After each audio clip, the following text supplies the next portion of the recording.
তো আজকে আমরা ফিক্সড পয়েন্ট ইটারেশন মেথড নিয়ে আলোচনা করব। তো ফিক্সড পয়েন্ট ইটারেশন মেথডে আমরা একটা প্রবলেম দেখতে পাচ্ছি। প্রবলেমটা বলা হয়েছে F of X equal X cube plus X minus one equal zero.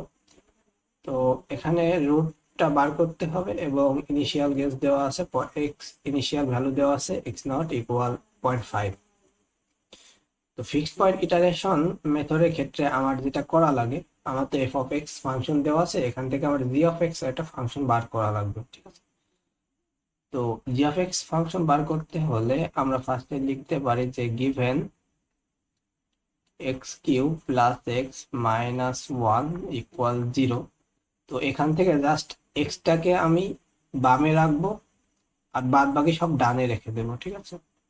তো আমরা লিখতে পারি যে এক্স ইকুয়াল ওয়ান এই পাশে পজিটিভ হয়ে গেল মাইনাস এক্স কিউ, ঠিক আছে। তো এখন এইটাকে আমরা এই ফাংশনটাকে আমরা লিখতে পারি যে এটাকে আমি আর এখন এফ অফ এক্স লিখবো না, এটাকে আমরা লিখবো অতএব জি অফ এক্স। দেন আমরা একটা নতুন ফাংশন পেলাম G of X equal one minus X Q, ঠিক আছে। সো এখানে ফিক্সড পয়েন্ট ইটারেশন মেথডের এইটা একটা নতুন বিষয়। এই বিষয়টা একটু জেনে রাখা অবশ্যই গুরুত্বপূর্ণ। দেন আমরা এখান থেকে ইটারেশনটা শুরু করব। তো আমার এখানে ফার্স্ট ইটারেশন যেটা হবে,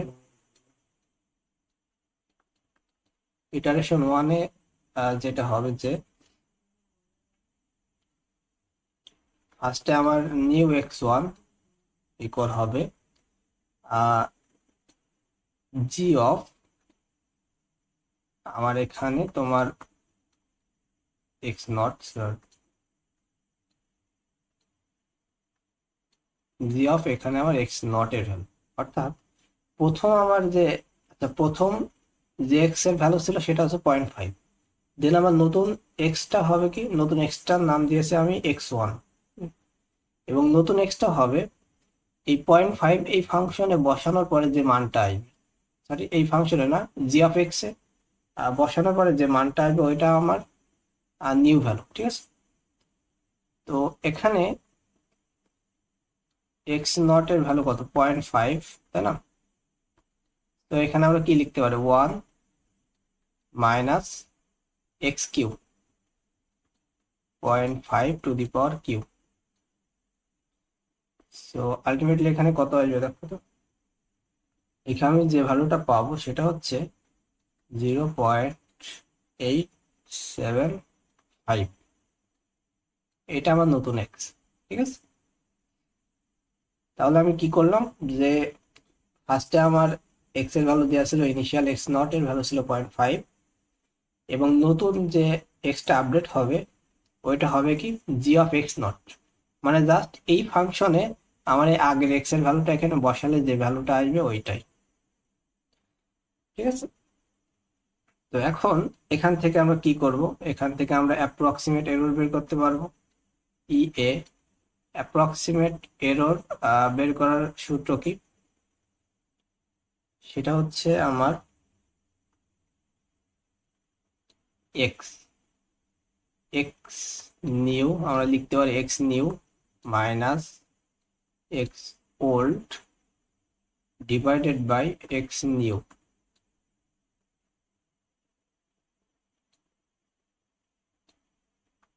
ইন্টু 100। তো আমার এখানে এক্স নিউ এর ভ্যালু কত, সব থেকে আপডেট এক্স 0.875, সব থেকে আপডেট এক্স 0.875। এটা থেকে আমি বিয়োগ করব এক্স ওল্ড, মানে সব থেকে আপডেট এক্স এর আগের এক্সটা কত, সব থেকে আপডেট এক্স হচ্ছে এখন এইটা, দেন এর আগের এক্স হচ্ছে এইটা 0.5 ডিভাইডেড বাই 0.875। এটাকে তুমি 100 দ্বারা গুণ দাও, দেন এখানে আমি কত পাবো, এখানে আমার আসতেছে 42.86%। এটা হলো গেল আমার ফার্স্ট আইটারেশন। দেন আমার সেকেন্ড আইটারেশনে যেটা হবে,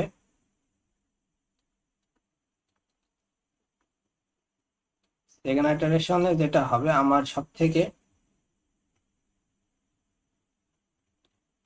আপডেট এক্স কত আছে, সব থেকে আমার আপডেট এক্স কত ছিল, আপডেট এক্স ছিল 0.875, তাই না? Okay. তো আমার নতুন এক্স কত হবে, নতুন এক্স হবে জি অফ, এই ভ্যালুটা এখানে বসাও 0.875, মানে জাস্ট 0.875 এখানে এখানে বসাও, তাহলে আমি কত পাবো দেখো তো, 1 - 0.875 টু দি পাওয়ার কিউব। তাহলে আমি এখানে পাবো হচ্ছে 0.3301। ওকে, তো এখানে আমি অ্যাবসলিউট অ্যাপ্রক্সিমেট এরর বের করতে পারবো।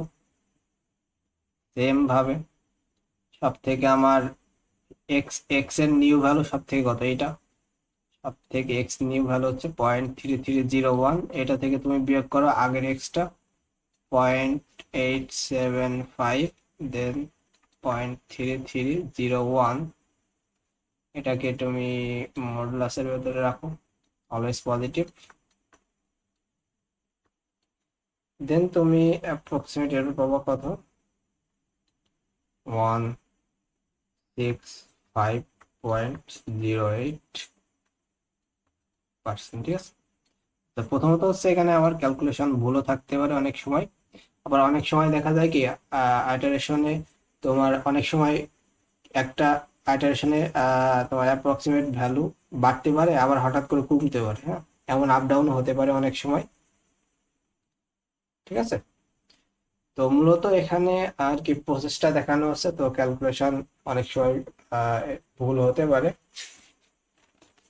তো তোমরা মূলত আসলে এভাবেই বার করবে, আশা করি